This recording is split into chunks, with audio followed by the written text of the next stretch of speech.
Today we're gonna ferment this. That's right, we're making agave wine. Now, Derek is probably gonna say something about this. The thing I'm going to say that Brian knew I was going to say is that I'm a little perplexed about this experiment because Brian is notoriously known for not liking agave. Yeah, I tried agave syrup. We were in St. Augustine or Yes, something. it was actually a lovely vacation. We were at a beautiful little Mexican restaurant and he had an option to sweeten his tea with agave. And he's like, sure, I'll try that. And It was disgusting. he did not even finish his tea. No, I did not like it at all. So why are we doing this? You know why? Because you wanted us to. That's why. Now, I'm not saying that I won't appreciate it, because I probably will. It's not something that I would have really chosen for myself. So we are doing this because it's been asked for a lot. Now, one thing I want to be really clear on, though, is this is not tequila. Tequila is the distilled product from agave wine, but it's not really the same thing. They tend to make it a little simpler, a little different than what we're going to do, and then they distill it. So that is how tequila is made in a nutshell, because there's a lot more to it than that. But we're making just agave wine today. It's probably going to be somewhere in the 12 to 15% ABV range. And, it's going to be like perfectly drinkable and all that kind of thing. But anyway, we are starting with some of this. And we're going to be adding some of this, which if you're curious what this is, it's not just a mysterious brown liquid in a cup. It's actually tea, and not just any tea, but Yorkshire tea. And why is it Yorkshire tea? Because we usually use PG Tips. And every time I use PG Tips, somebody tells me to use Yorkshire. And every time I use Yorkshire, somebody tells me to use PG Tips or some other kind of tea. So we're trying to give equal play to everybody and use all the teas. Today it's Yorkshire. So we have all of our stuff here that has been sanitized in The red bucket of sanitization! That's another one by audience request. You guys have been saying, hey, we don't see turbos. We want to see turbos. So there's turbos. And look what else there is. The shelf. The shelves are back. We did some changes, and it was done mostly due to feedback from you guys. And you know what? Honestly, this is a little bit of an easier setup for us. So it's less work, it's a little bit less breakdown, and it's easier. Might look a little bit weird, but I like the intimacy of it, and I can do stuff like this. I couldn't do this before, because the camera was like way over there. It was like 8 feet away. So now the camera's up close. We're a little closer to it. So all of this stuff has been cleaned and sanitized, and I'm moving it. Yes, I have to touch it with my hands. My hands have been in the sanitizer water too. It's okay. So I need the fermentation vessel. Yes. So as you can see, there's a little bit of foam in there. And you know what? Don't fear the foam. It's okay. That's just from the sanitizer. It's not a problem. The small amount that's in there is not a big deal. This is still very wet, so I'm going to dry my hands. The type of sanitizer that we use is Star Sand, and it's actually made to foam, so that way that foam can creep into any little nooks and crannies that may be a flaw in the thing you're trying to sanitize. Right. So like if you're using a plastic bucket, yeah. A lot of the time, that's the case. We were asked recently why we use glass instead of buckets. Mostly personal preference. I don't really want to make huge batches. 1 gallon is fine. It's much easier. We can show it on screen and move it around. So much easier for us. I also get bored really, really fast. I want something different all the time. I don't want to drink the same thing over and over again. Does it bite me in the butt every once in a while? Yes, the spiced methylene. I do wish I had 25 gallons of that one, but I don't. But I can make it again sometime, and that's okay. So we have our fermenter. That's the first thing we're going to do. Second, I want to get the agave into here, and I'm going to use about 3 pounds. What I'm shooting for is somewhere between a 1.080 and a 1.100 original gravity. If you're not sure what any of that means, we have a video explaining what that all is, so I'm just gonna move forward. as you can see, I've already added the funnel because Brian is notorious for tearing it out and getting all set for just the fermenter, and then we got to put the funnel on there, and that's going to change the weight. I have 2 bottles of this stuff. Now these are 36 ounces. So it's like 2 pounds, 4 ounces in each. Which, guys, packaging, Kirkland, this is Costco. Make it 3 pounds. So much easier, you know, brewers. We want 3 pounds at a time. That's what we're going to use. So make it 3 pounds. But I'm just going to dump this whole thing in. It's probably going to have the seal. It's going to have the little seal. I'm going to... Yeah, that didn't work at all. Okay, and just 'cause I have to. That's not bad. Okay. Tastes like honey. Well, good. Wow. I just learned something. See, I all like this- agave nectar. All this time, he's been avoiding agave. You know what? Maybe we just had crappy agave nectar. It is possible. Maybe I mean, we it was a pretty hoity restaurant. maybe but, we you know, had crappy tea. it might have been crappy tea. Yeah, that's true. I hadn't thought of it that way. So I'm just going to dump this whole thing in. It pours pretty easily.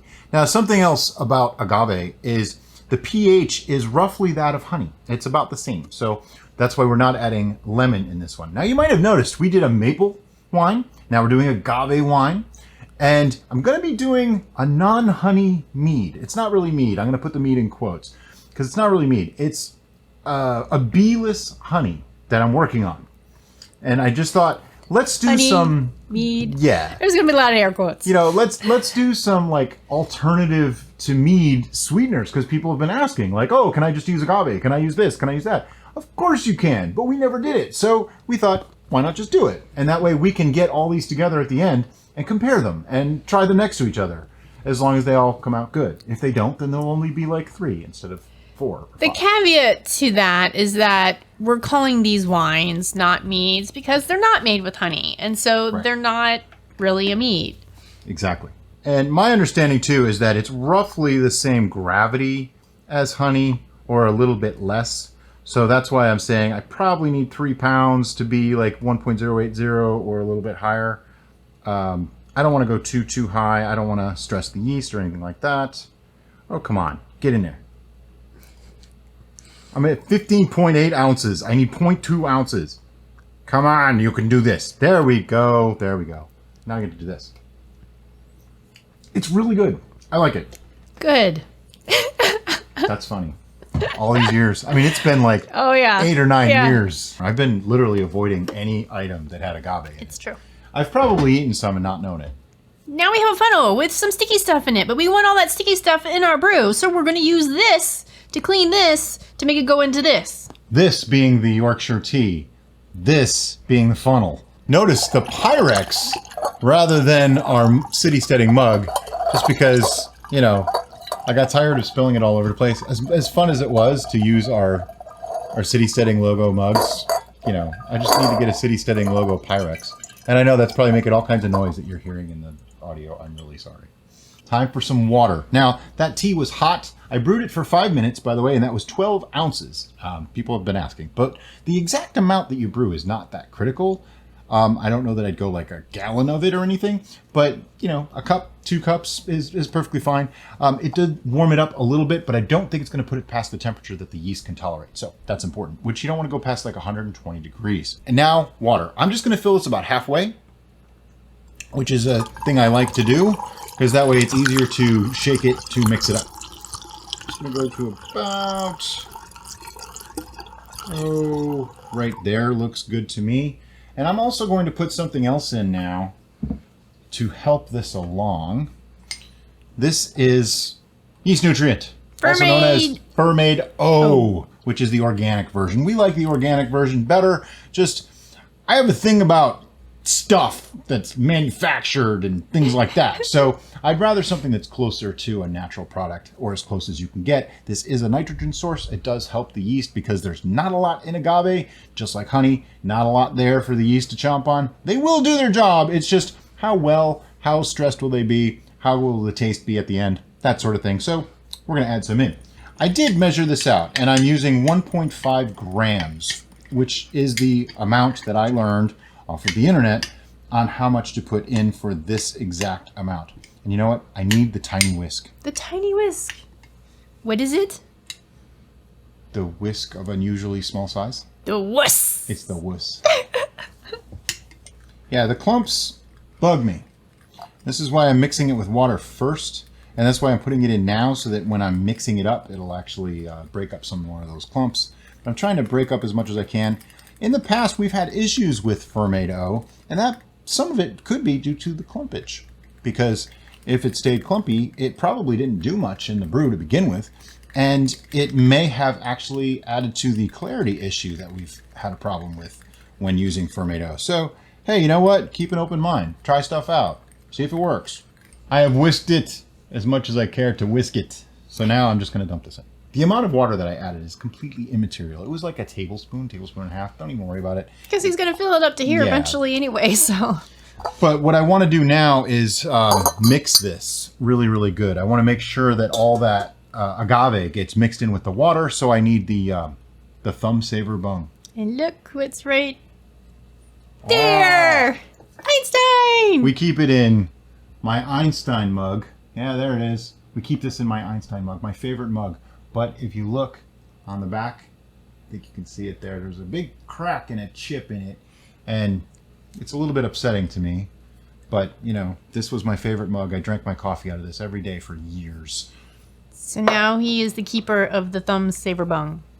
And what am I going to do with that? Put it in turbos. You want to sanitize that, okay? I'm also going to dunk my hands in there because I touched stuff. See? Sanitizing. All right, so just going to put this in here. And you know what's coming. I'm going to shake the bejesus out of it. Okay, agave mix is a whole lot easier than honey. That's nice. I just want to get it past the hump, so to speak, so that I get a full gallon out of this. Going to about there. That looks good. And I'm going to shake this up again, just a little bit. This time it's mostly just to mix everything together. Because we still need to take our reading, Yeah. and if we don't have the water mixed with the rest of the ingredients thoroughly enough, then our reading will be faulty. So next, we're going to take a reading. And to do that, we're going to use Megamade. Insert your own version of the joke here. Now, the person who originally suggested that we call the Todd actually wrote to me and told me more about why they suggested the Todd. And that was because our typical naming convention is rather grandiose, and so Yeah. he thought it'd be funny to just have it be Like name it George. a generic name. Yeah. I assumed that's what it was about. Now, it doesn't matter to add oxygen at this point because we are trying to oxygenate this a little bit. We want some oxygen there. Beginning of a fermentation, no alcohol present, just starting to add yeast, you want oxygen. Once the yeasts have been introduced and they've started creating alcohol, you don't want oxygen. I'm going to add a little bit more water to this. Came out to 1.118, which is a little bit higher than I really wanted. The yeast that we have can handle that, but I want to make sure. Now, I don't expect to drop it more than a few more points, and I'm kind of taking a risk here by filling this up this much. That foam should go away. However, if this becomes a very active fermentation, there's a possibility of eruption and needing a blow-off tube and things like that. We've had some people who have had an overactive fermentation and they got a little scared, and some of them have actually dumped their brew. Please do don't not do that. this. That's a good thing. It's You have happy yeast. when stuff is coming out of your fermentation vessel like a volcanic eruption, that just means the yeast are super happy and going to town. So yeah, it's messy. Put it in under a tray, do a blow-off tube. We have a video on that. But don't dump it out. They're happy. This is a good thing. Well, I think some of the worry is they were concerned because is something bad getting in there? Well, here's the thing. It's coming out so Everything's aggressively. out. Yeah. It's the one direction. Nothing's coming back in. Trust me. If I can get all these bubbles to go away, I'm going to show you guys the reading. So it's 1.094. So adding just that little bit more water dropped it from 1.118 to 1.094. That is a grand total of 26 points of gravity down, which is perfect. That puts it squarely in the range that I wanted. I have a question. I may have an answer. Did we reshake it after you added that? Yes, I addition? did. Okay, good. Phew. Let's talk yeast. We're using this one, Red Star Premier Classique. And you know what? This is a pretty decent yeast. We've used it a couple times. It goes up to 15% alcohol tolerance, and it does a whole bunch of other stuff. It's really good for like white wines and that sort of thing. But the one problem that I have with Red Star yeast is they don't have a tear. I can't open it. I need scissors. Yeast packet. Airlock. Scissors. Sanitizer. Open yeast packet now. See, Red Star, I hope you're listening. They're probably not watching. But If they were, they need to pay attention because it's really annoying when you're in the middle of a brew session to have to go get scissors. You're the only brand that does that, as far as I know. Others probably do too. I don't know. Now, something critical here is you want to pour it very carefully so that you don't hit the sides. Because if you hit the sides, it sticks because there's liquid there and it just becomes waste because it's not going to come off. Look, I can watch the camera while I do this. Okay, see, I'm already getting it on the sides. And now that I did it, it's over. You know, it's all over the place now. But, thwack your packet. There's more yeast coming out. That's right, I'm keeping a straight face because it's not even a joke. It's for real. There's other yeast in there. You want to get it all out. This packet is now empty. Airlock. Now, see, it's not fitting in there. It's coming out. So you know what you got to do? People hate it when I do this, but these towels are clean. And this one is actually, it's been bleached. It's been bleached. It's been cleaned. And my hands have been wiping off with sanitizer fluid. But you got to dry the bung. Because if you don't dry the bung, it doesn't stay in. I can't even say that with a straight face. And I'm just going to get the very lip of this, okay?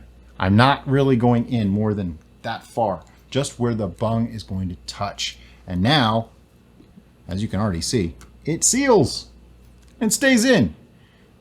Alternatives to that, if you don't want to do that, because there is some amount of risk. There is a possibility that this wasn't fully cleaned or that something touched it, or it is possible, okay? So if that worries you, you can just put a rubber band on here. You can use a bungee cord. People do duct tape. I mean, all sorts of things. It's all good. Please do not use super glue. Yeah, don't do that. Somebody did that. It was a bad idea. I don't know what they were thinking when they did it, but they did it. And they asked if there was any way to salvage it. And I said, no. Now, last tip. Piece of paper and a pen. This is my label and my brew notes. This is agave wine. Today is October 13th. It's amazing. We're still not over 2020 yet. 2021 is almost over. Yeah. Yeah. That's insane. So this was 3 pounds agave nectar, Yorkshire tea, Premier Classic yeast, and our original gravity was 1.094. Fermento. Fermento! 1.5 grams, for those of you keeping track at home. Let me show you what I did. That's my label. That's it. So a lot of people have asked for that. This is an advantage of the new system. See, I can show you. And you know what? I'm all kinds of fancified on this. Good piece of masking tape. On the side, like that. Ta-da! What's it gonna do now? It's gonna sit. Go. Okay, so we are super close now, and you can see the lava lamp in action. And that's the term we call for the little particles of yeast joining together and floating up and floating down and floating up and floating down. And that's because of all the activity that is going on in the liquid is creating a bit of motion. And this is just gonna sit. It's gonna ferment out for a few weeks. But hey, if you like this video, look up. There's another video up there. You might like that one too. Thanks for watching and have a great day.